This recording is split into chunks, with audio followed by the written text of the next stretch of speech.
Earliest day yet here in the United States. Also breaking overnight, a deal appears to be close on that nearly $2 trillion economic rescue bill as President Trump announces he is eager to reopen the country for business. Meantime, after surveying its athletes, the U.S. Olympic Committee has joined the ranks of nations now calling on the Tokyo Games to be postponed. And officials in China have announced the lockdown in Wuhan, where the outbreak began, will end on April the 8th. That's nearly 2.5 months after it started.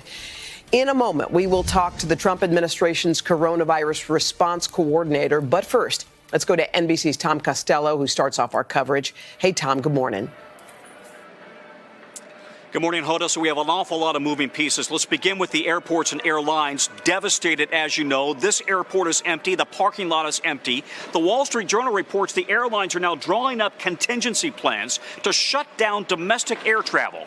Our sources say it's premature at this point. However, they acknowledge they have planes flying with just single-digit numbers of passengers. It has been devastating for them. Florida requires anybody flying in from New York to be quarantined for 14 days.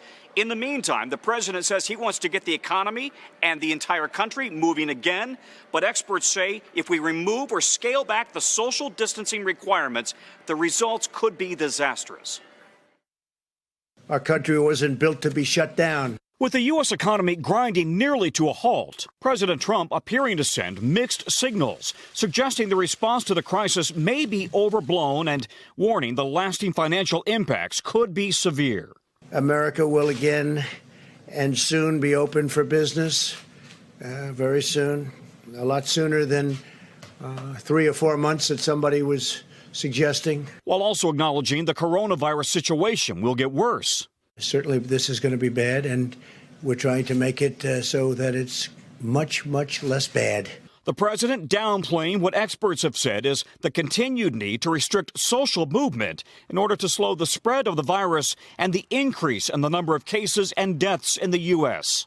If it were up to the doctors, they may say, let's keep it shut down. Let's shut down the entire world. Overnight backlash after the lieutenant governor of Texas suggested some seniors are willing to die to get the economy moving again. Those of us who are 70 plus, we'll take care of ourselves, but don't sacrifice the country.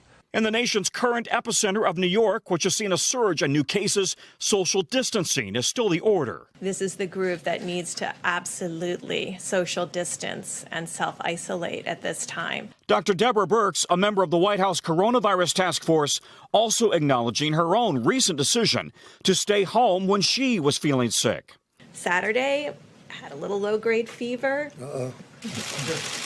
So I got a test late Saturday night, and I'm negative. I stayed home another day just. As the White House is focused on flattening the coronavirus curve, on Capitol Hill, an intense back and forth over relief funding. They ought to be embarrassed.